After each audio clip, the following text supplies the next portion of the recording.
জামাত ও NCP নির্বাচন চায় না, সরকারের সঙ্গে থেকে সুবিধা নিতে চায়। বলছে যে জামাতকে নিষিদ্ধ করার জাতীয় নির্বাচনের আগে গণভোটের কোনো সুযোগ নেই। সর্বশেষ জানাবো গণভোট কি, বাংলাদেশের সংবিধানে এ বিষয়ে কি বলা আছে। শুনছিলেন সংবাদ শিরোনাম, এবারে জামাত ও এনসিপি নির্বাচন চায় না, সরকারের সঙ্গে থেকে সুবিধা নিতে চায়, বলছেন রুমিন ফারহানা। বাংলাদেশ জামাত ইসলামী ও এনসিপি সমালোচনা করে বিএনপি আন্তর্জাতিক বিষয়ক সহ সম্পাদক ব্যারিস্টার রুমিন ফারহানা বলেছেন, জামাত ইসলামী ও এনসিপি নির্বাচন চায় না, তারা চায় যেই সরকার আছে সেই সরকারই চলুক। সরকারের সঙ্গে থেকে তারা যত সুযোগ সুবিধা আছে তা নিতে চায়।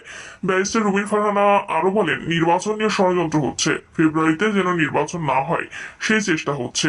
বিএনপি ছাড়া অন্য দলগুলো নির্বাচন পেছাতে চায় তাদের লাভে। তারা সঙ্গে থেকে যত রকম সুযোগ সুবিধা আছে নিবে, কিন্তু আপনারা কোনো ধরনের ষড়যন্ত্রে পা দেবেন না। নির্বাচন ফেব্রুয়ারিতে হতে হবে, ফেব্রুয়ারিতে যদি নির্বাচন না হয় সেটা আমরা মেনে নেব না। ব্রাহ্মণবাড়িয়া 2 আসন থেকে বিএনপির মনোনয়ন প্রত্যাশী রুমিন ফারহানা এনসিপি কে উদ্দেশ্য করে বলেছেন, 15 থেকে 20 বছরের পোলাপান এসে বলে তারা নাকি সব করেছে। তোমরা পোলাপান শুক্রে শুক্রে 20 দিন তোমাদের বয়স হয়েছে, তোমাদের নাবালক হওয়ার বয়স যত আমাদের নেতাকর্মীদের জেল খাটার সময় এর সমান। তোমরা এগিয়ে যাও ঠিক আছে, কিন্তু বাবার চেয়ে এগিয়ে যাবে না।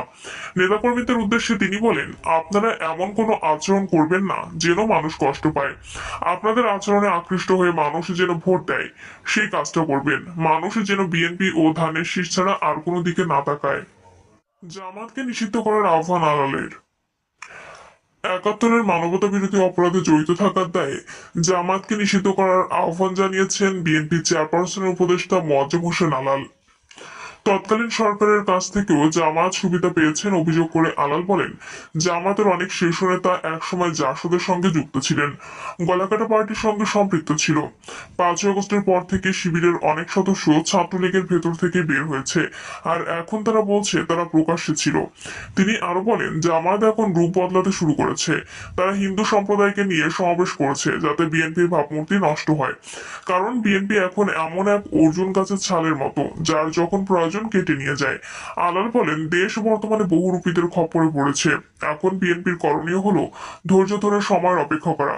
71-এর হত্যাযজ্ঞের দায়ে জামায়াতকে নিষিদ্ধ করার আহ্বান জানিয়ে আলাল বলেন, স্বাধীনতা সার্বভৌমত্বের প্রশ্নে জনগণ আর প্রতারণা দেখতে চায় না। জাতীয় নির্বাচনের আগে গণভোটের কোনো সুযোগ নেই, বলছেন মির্জা ফখরুল। বিএনপির মহাসচিব মির্জা ফখরুল ইসলাম আলমগীর বলেছেন, জাতীয় নির্বাচনের আগে গণভোটের কোনো সুযোগ নেই। বর্তমান সংকট অন্তর্বর্তী সরকার তৈরি করেছে। মিথ্যা বলে জাতির সঙ্গে প্রতারণা না করতে সরকারের প্রতি আহ্বান জানাচ্ছি। মির্জা ফখরুল বলেন, অত্যন্ত পরিকল্পিতভাবে একটি মহল 71-কে ভুলিয়ে দিতে চায়, কিন্তু সেটি করার সুযোগ নেই, কারণ 71-এ আমাদের জন্ম। মুক্তিযুদ্ধের বিপক্ষ শক্তির ষড়যন্ত্রে লিপ্ত, তারা মুক্তিযুদ্ধকে গোলমাল বলেছিলেন, জাতি সেটা ভুলেনি। বিএনপির মহাসচিব আরো বলেন, অভ্যুত্থানের 3 মাসের মধ্যে নির্বাচন হলে অপশক্তি মাথা চাড়া দিয়ে ওঠারও সাহস পেত না। আমাদের 31 দফায় সব সংস্কারের কথা স্পষ্টভাবে উল্লেখ রয়েছে। আমরা এই সংস্কারের পক্ষে। পিআর হবে কিনা সেই সিদ্ধান্ত আগামী সংসদ নেবে। পিআর না হলে নির্বাচন হবে না এই কথা বলে মানুষকে বোকা বানানো হচ্ছে। শেখ হাসিনার সাক্ষাৎকার প্রসঙ্গে তিনি বলেন, ভারতে বসে বিভিন্ন মিডিয়াকে শেখ হাসিনা ইন্টারভিউ দিচ্ছেন। শেখ হাসিনাকে ফিরিয়ে দেওয়ার জন্য ভারত সরকারকে অনুরোধ করতে চাই, কারণ তাকে বিচারের মুখোমুখি হতে হবে। বাংলাদেশের সংবিধানে এই বিষয়ে কি বলা আছে? রাষ্ট্রে গুরুত্বপূর্ণ কোনো বিষয়ের উপর জনগণের সমর্থন আছে কিনা তা যাচাইয়ের জন্য যে ভোট অনুষ্ঠিত হয় তাকে গণভোট বলে। গণভোটে হ্যাঁ অথবা না ব্যালটে সিল দেওয়া হয়। এই প্রক্রিয়ার কিছু প্রস্তাবের ভিত্তিতে প্রশ্ন তৈরি করে ভোটারদের থেকে হ্যাঁ কিংবা না মত গ্রহণ করা হয়। বাংলাদেশে পর্যন্ত 3বার গণভোট হয়েছে। এর মধ্যে প্রথম দুটি ছিল তৎকালীন ক্ষমতাসীন ব্যক্তি ও তাদের কর্মসূচির প্রতি আস্থা সংক্রান্ত। তৃতীয়টি হলো রাষ্ট্রপতি থেকে সংসদীয় ব্যবস্থায় রূপান্তর নিয়ে। এবার চতুর্থ গণভোট আয়োজনের আলোচনা চলছে। জাতীয় ঐক্যমত্য কমিশনের সুপারিশ অনুযায়ী যেটির বিষয় জুলাই জাতীয় সনদের সংবিধান সংস্কার সম্পর্কিত বিষয় অনুমোদন। ঐকমত্য কমিশন প্রধান উপদেষ্টার কাছে জুলাই সনদ বাস্তবায়ন পদ্ধতির সুপারিশ সংক্রান্ত দুটি খসড়া জমা দিয়েছে। সেখানে গণভোট দিয়ে ব্যালটে যে প্রশ্ন থাকবে সেটি উল্লেখ আছে। প্রশ্নটি হলো, আপনি কি জুলাই জাতীয় সনদ বাস্তবায়নের আদেশ 2025 এবং ইহার তফসিল একই সন্নিবেশিত সংবিধান সংস্কার সম্পর্কিত খসড়া বিলের প্রস্তাব সমূহের প্রতি আপনার সম্মতি জ্ঞাপন করিতেছেন? এখন প্রশ্ন উঠছে, তফসিল একে কোন কোন প্রস্তাব আছে? অন্তর্বর্তী সরকার কোন ক্ষমতা বলে গণভোট আয়োজনের আদেশ দেবে? আগের গণভোটগুলো কি নিয়ে এবং সেগুলোতে জনমত কতটা প্রতিফলিত হয়েছিল? বাংলাদেশের সংবিধানের গণভোট কি আছে?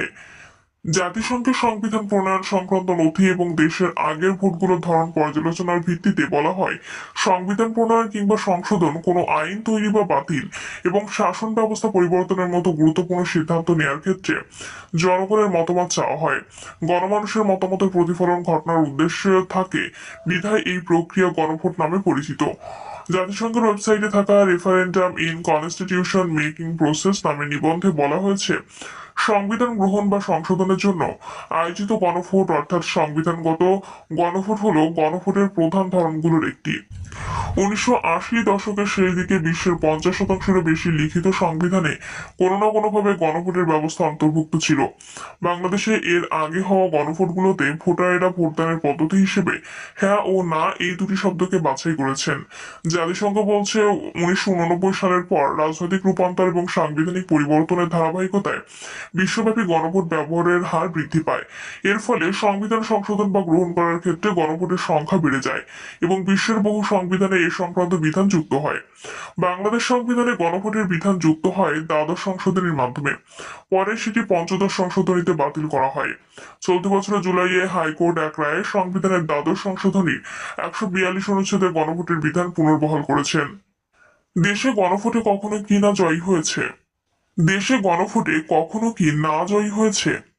দেশে প্রথম গণভোট হয় 1977 সালে। ওই বছরে 22 এপ্রিল প্রেসিডেন্ট হিসেবে জিয়াউর রহমান ক্ষমতা গ্রহণ করে 30 মে গণভোট, আগস্টে পৌরসভা নির্বাচন এবং 1978 সালে ডিসেম্বরে প্রেসিডেন্ট নির্বাচনের লক্ষ্যে সামরিক ফরমান বলে সংবিধানের সংশ্লিষ্ট অনুচ্ছেদে সংশোধন করেন। গণভোট অনুষ্ঠানের জন্য 2রা মে সামরিক আইন আদেশ জারি করেন। 30 মে গণভোট হয়। ওই গণভোটে একটি কালো রঙের বক্সে হ্যাঁ এবং অপরটিতে না লেখা ছিল। এতে হ্যাঁ এর পক্ষে ভোট পড়ে 98.97%, না এর পক্ষে ভোট পড়ে 1.13%। দ্বিতীয় গণভোট হয় 1985 সালে 21 March. Lieutenant general Hussain Muhammad Ershad তখন ক্ষমতায়। এই ভোটের বিষয় ছিল এরশাদের অনুসৃত নীতি এবং তার প্রেসিডেন্ট পদে অধিষ্ঠিত থাকা নিয়ে।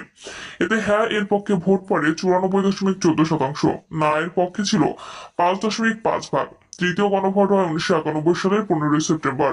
এই গণভোট হয়েছিল সংসদে ওঠা বিল ও তাতে রাষ্ট্রপতির সম্মতি দেয়া না নিয়ে, অর্থাৎ রাষ্ট্রপতি শাসিত ব্যবস্থা থেকে সংসদীয় ব্যবস্থায় যাওয়া নিয়ে।